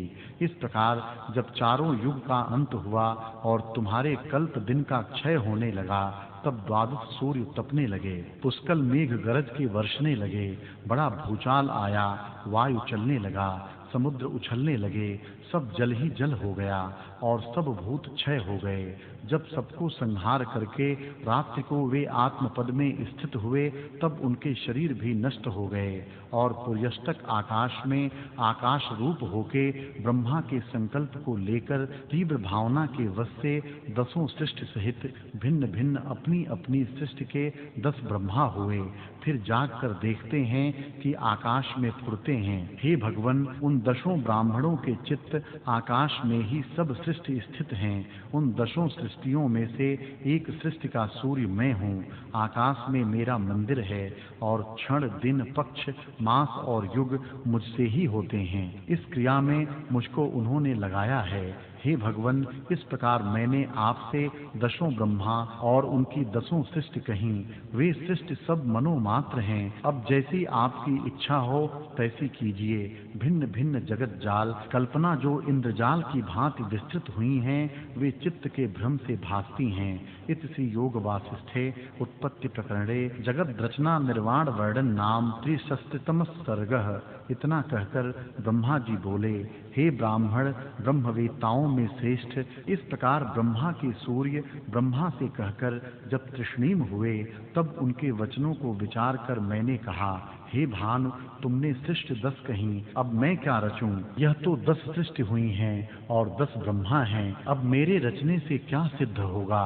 हे मुनीश्वर, जब इस प्रकार मैंने कहा, तब सूर्य विचार कर बोले, हे प्रभो, आप तो निरीक्षित हैं, आपको सृष्टि रचने में कुछ इच्छा नहीं, सृष्टि की रचना आपको विनोद मात्र है, किसी कामना के निमित्त नहीं रचते, आप निष्काम रूप हैं। जैसे जल में सूर्य का प्रतिबिंब होता है और जल बिना प्रतिबिंब की कल्पना नहीं होती, तैसे ही संवेदन करके आपसे सृष्टि की रचना होती है। अज्ञानी को आप सृष्टिकर्ता भासते हैं, पर आप तो सदा ज्यों के त्यों निष्क्रिय रूप हैं। हे भगवन, आपको शरीर आदि की प्राप्ति और त्याग में कुछ द्वेष नहीं और उत्पत्ति और संहार की आपको कल्पना नहीं, लीला मात्र आपसे सृष्टि होती है।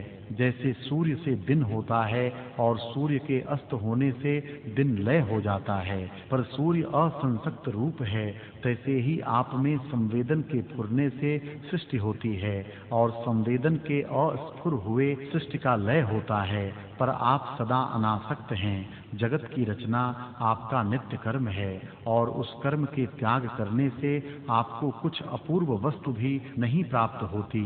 इससे जो कुछ आपका नित्य कर्म है उसे कीजिए।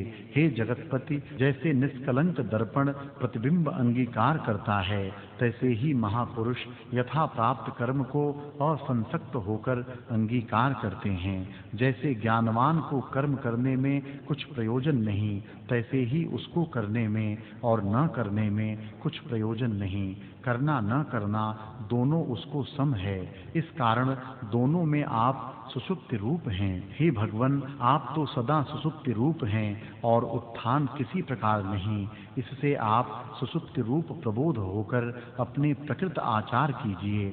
जो इंदु ब्राह्मणों के पुत्रों की सृष्टि देखो तब भी विरुद्ध कुछ नहीं, जो ज्ञान दृष्टि से देखो तो एक ही अद्वैत ब्रह्म है और कुछ नहीं बना, और जो चित्त दृष्टि से देखो तो संकल्प रूप अनेक सृष्टि फुरती हैं। उसमें आस्था करनी क्या है? जो चर्म दृष्टि से देखो तो आपको सृष्टि भासती ही नहीं, उनके साथ आपको क्या? उनकी सृष्टि उन्हीं के चित्त में स्थित है और उनकी सृष्टि आप नाश भी न कर सकेंगे, क्योंकि जो इंद्रियों से कर्म होता है वह नष्ट हो सकता है, परंतु मन के निश्चय को कोई नष्ट नहीं कर सकता।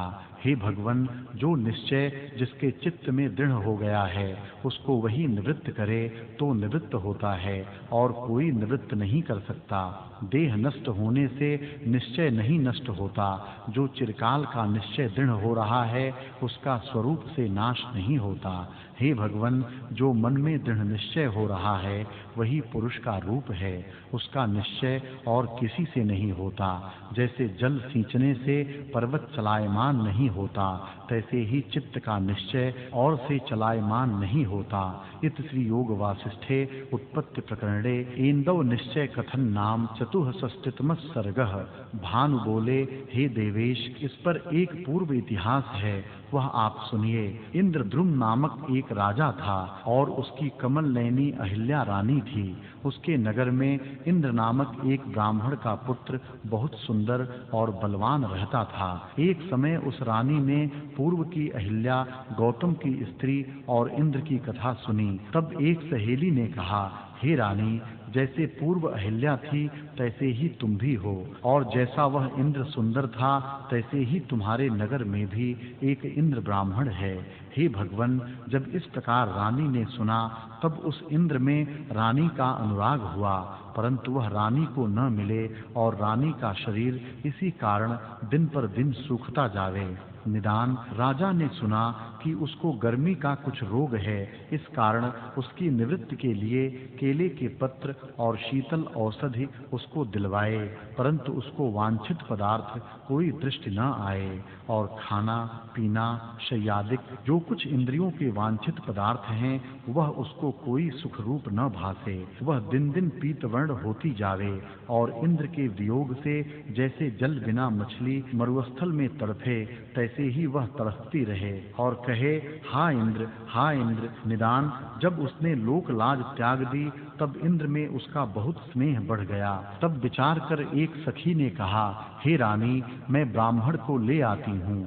यह सुन रानी सावधान हुई और जैसे चंद्रमा को देख के कमलनी खिल आती है, तैसे वह खिल आई।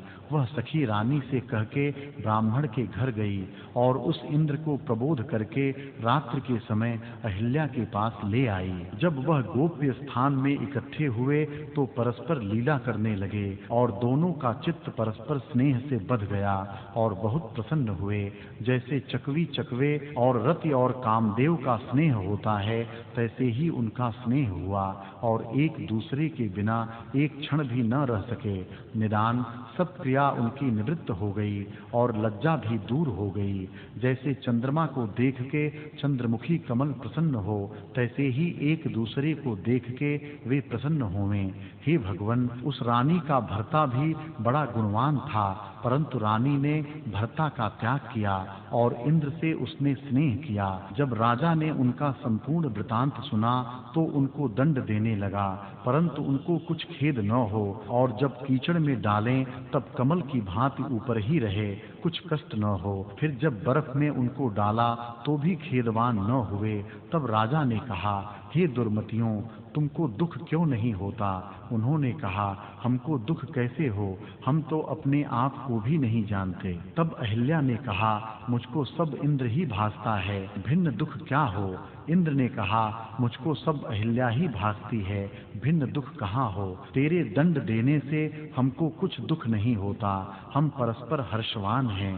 तब राजा ने उनको बांधकर अग्नि में डाल दिया तो भी वह न जले और फिर हाथी के चरणों तले डलवा दिए तो भी उनको कुछ कष्ट न हुआ। तब राजा ने कहा, रे पापियों, तुमको अग्नि आदिक में दुख क्यों नहीं होता?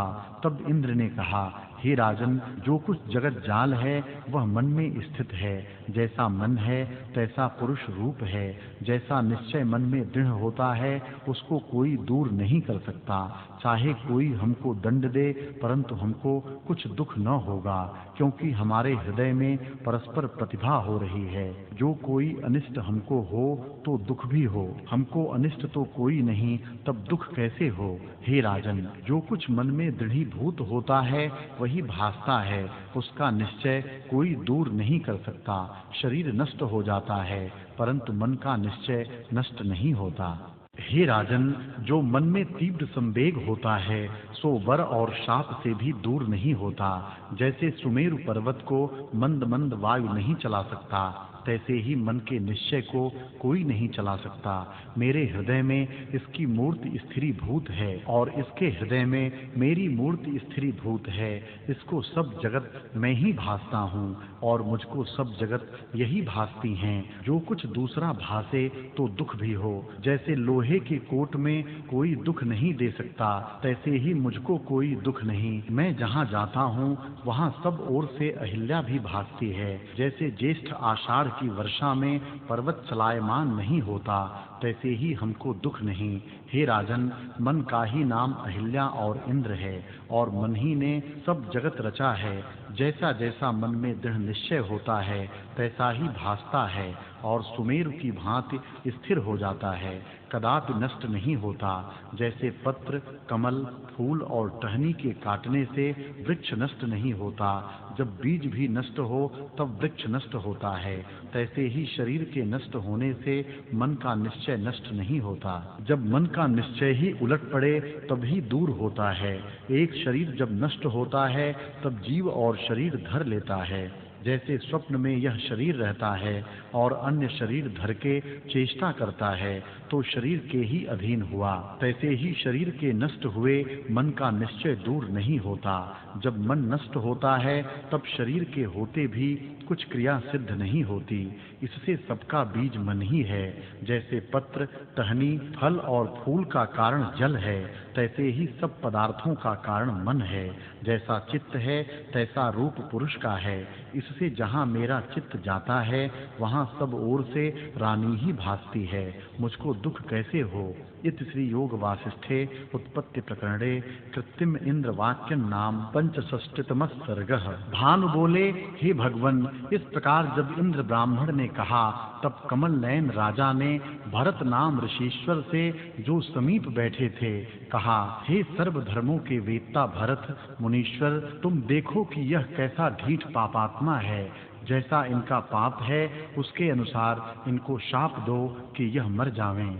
जो मरने योग्य न हो और उसको राजा मारे तो उसको पाप होता है, तैसे ही पापी के न मारने से भी पाप होता है। इससे इन पापियों को शाप दो कि यह नष्ट हो जावें। भरत मुनि ने उनका पाप विचार के कहा, अरे पापियों, तुम मर जाओ। तब उस इंद्र ब्राह्मण ने कहा, रे दुष्टों, तुमने जो शाप दिया उससे हमारा क्या होगा? केवल हमारा शरीर नष्ट होगा, मन तो नष्ट होने का नहीं। तुम चाहे लाख यत्न करो, उस मन से हम और शरीर धारण करेंगे। हमारे मन के नष्ट हुए बिना विपर्य दशा न होगी। ऐसा कहकर दोनों पृथ्वी पर इस भांति गिर पड़े जैसे मूल के काटे वृक्ष गिर पड़ता है, और वासना संयोग से दोनों मृग हुए। वहां भी परस्पर स्नेह में रहे और फिर उस जन्म को भी त्याग कर पक्षी हुए। कुछ दिन के पश्चात उन्होंने उस देह को भी त्याग किया और अब हमारी सृष्टि में तप करता पुण्यवान ब्राह्मण और ब्राह्मणी हुए हैं। इससे तुम देखो कि भरत मुनि ने शाप दिया तो उनके शरीर नष्ट हुए, परंतु मन को जो कुछ निश्चय था सो नष्ट न हुआ।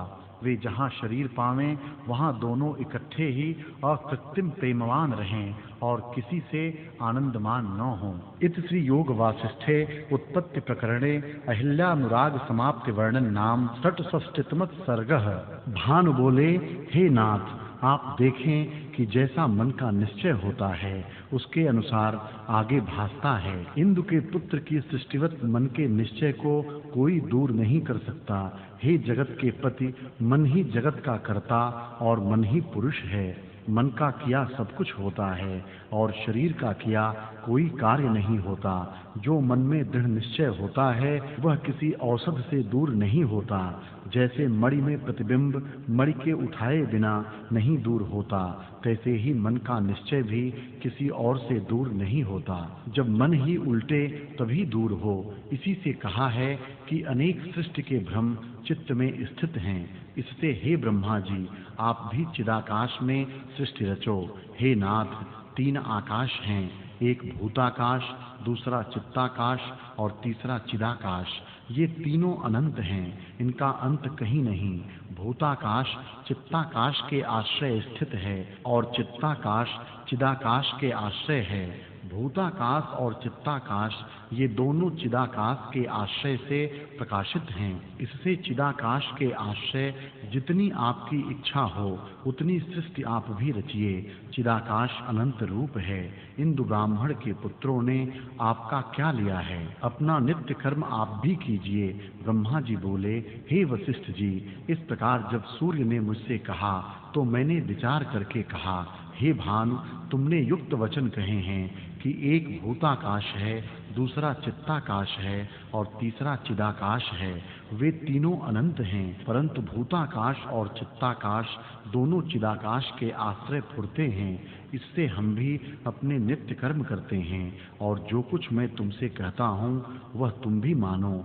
मेरी सृष्टि में तुम मनु प्रजापति हो और जैसी तुम्हारी इच्छा हो तैसे रचो। सूर्य ने मेरी आज्ञा मान के अपने 2 शरीर किए। एक तो पूर्व के सूर्य से उस सृष्टि का सूर्य हुआ और दूसरा शरीर स्वयं भू मनु का किया और मेरी आज्ञा के अनुसार उसने सृष्टि रची। इससे मैंने तुमसे कहा है कि यह जगत सब मन का रचा हुआ है। जो मन में दृढ़ निश्चय होता है वही सफल होता है। जैसे इंदु ब्राह्मण की सृष्टि हुई, हे मुनीश्वर, देह के नष्ट हुए भी मन का निश्चय दूर नहीं होता। चित्त में फिर भी वही भास आता है।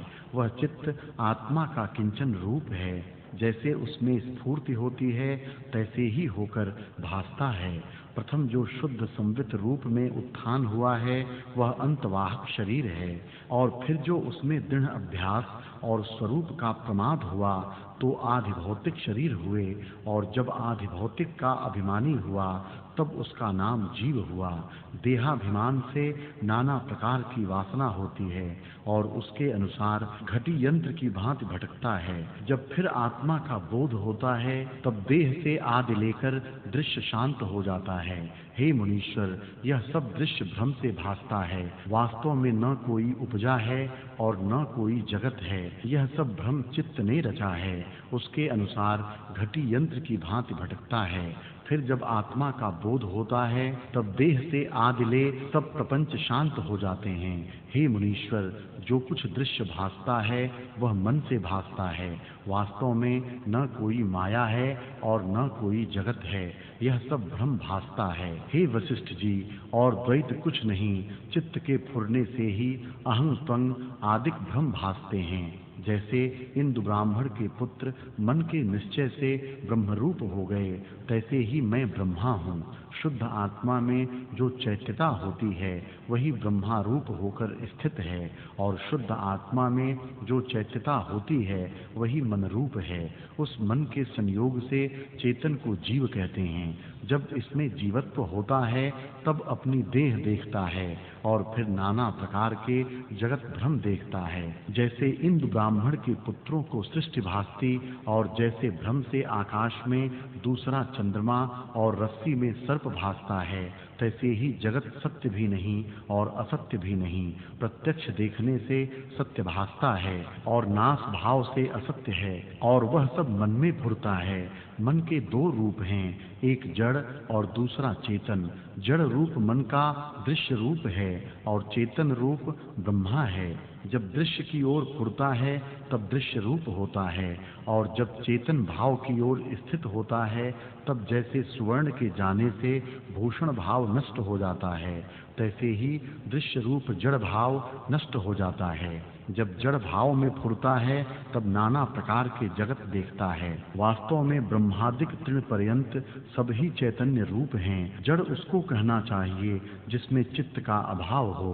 जैसे लकड़ी में चित्त नहीं भासता और प्राणधारियों में चित्त भासता है, परंतु स्वरूप में दोनों तुल्य हैं, क्योंकि सर्व परमात्मा द्वारा प्रकाशते हैं। हे वशिष्ठ जी, सब चेतन स्वरूप हैं। जो चेतन स्वरूप न हो तो क्यों भासें? चेतनता से उपलब्ध रूप होते हैं। जड़ और चेतन का विभाग अवाच्य ब्रह्म में नहीं पाया जाता, प्रमाद दोष से है, वास्तव में नहीं।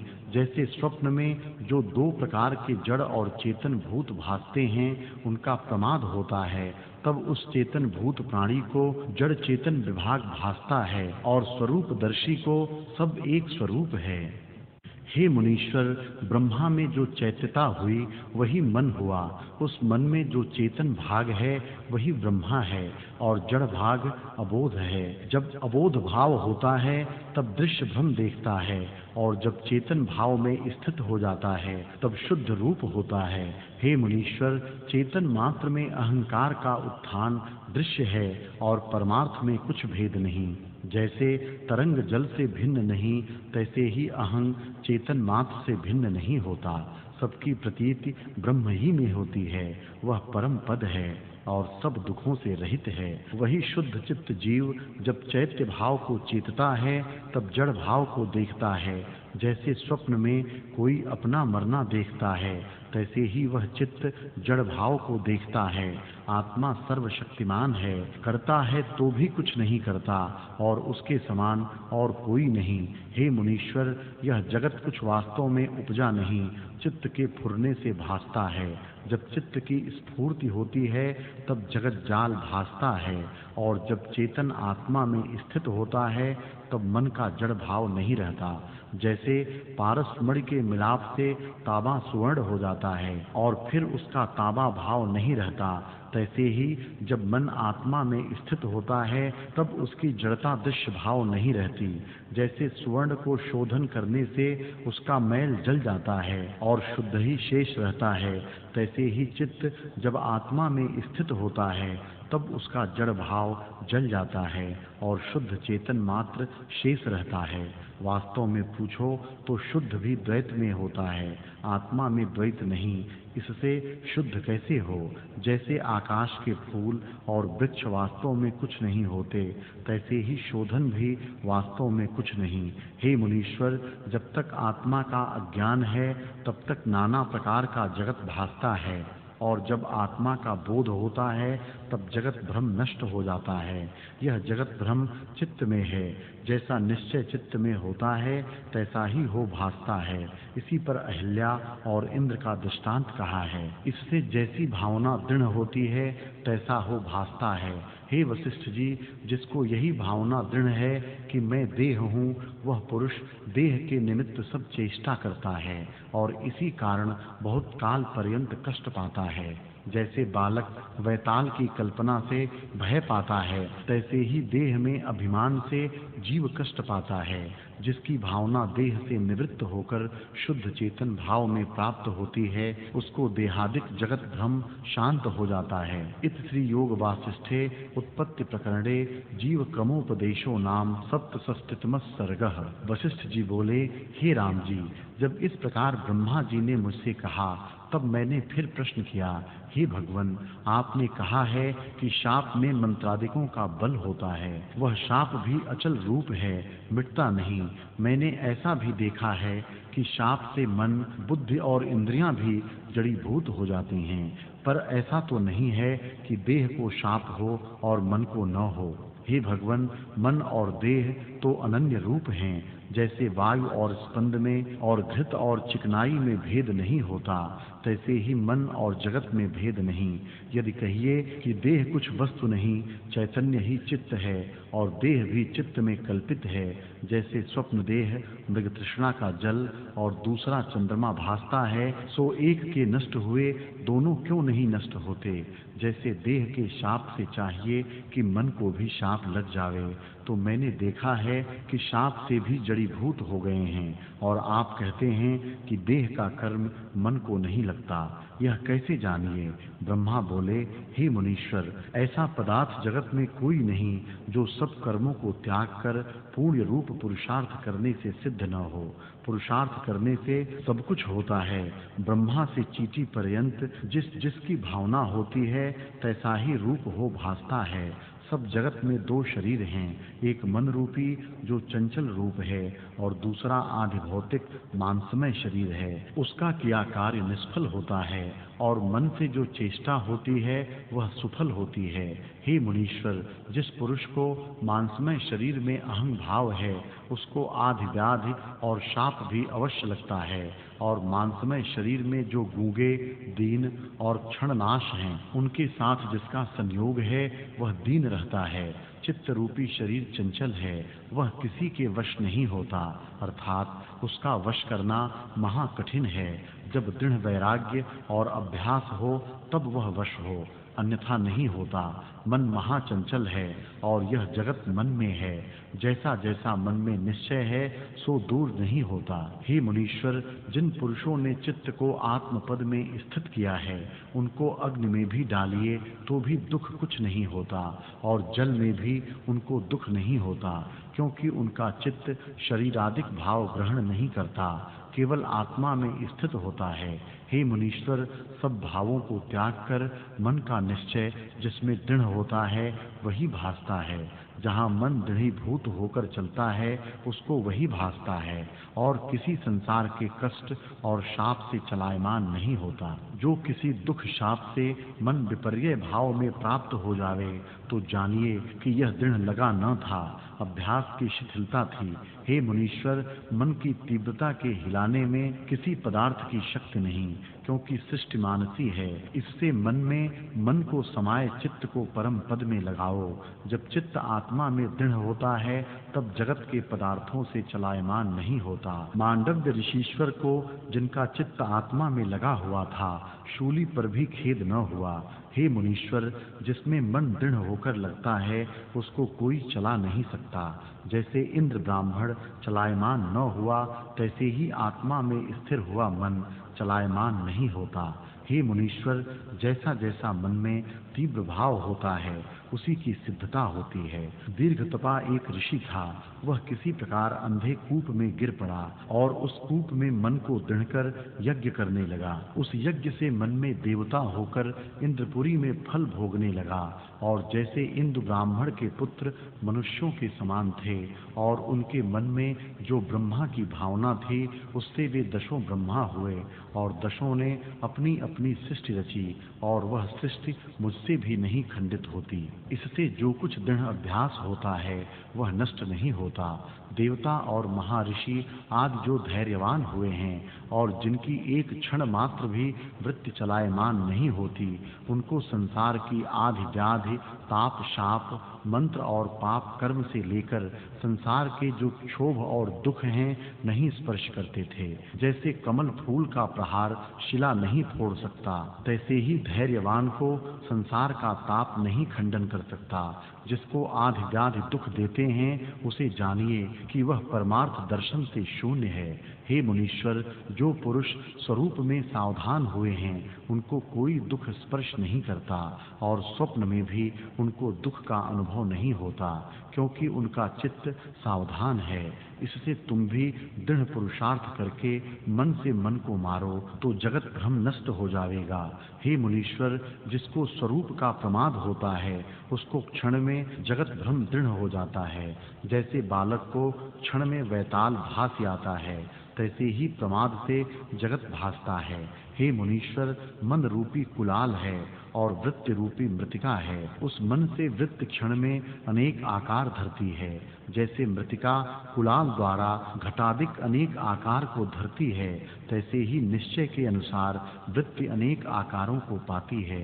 जैसे सूर्य में उलूकादि अपनी भावना से अंधकार देखते हैं, कितनों को चंद्रमा की किरणें भी भावना से अग्नि रूप भासती हैं और कितनों को विष में अमृत की भावना होती है, तो उनको विष भी अमृत रूप हो भासता है।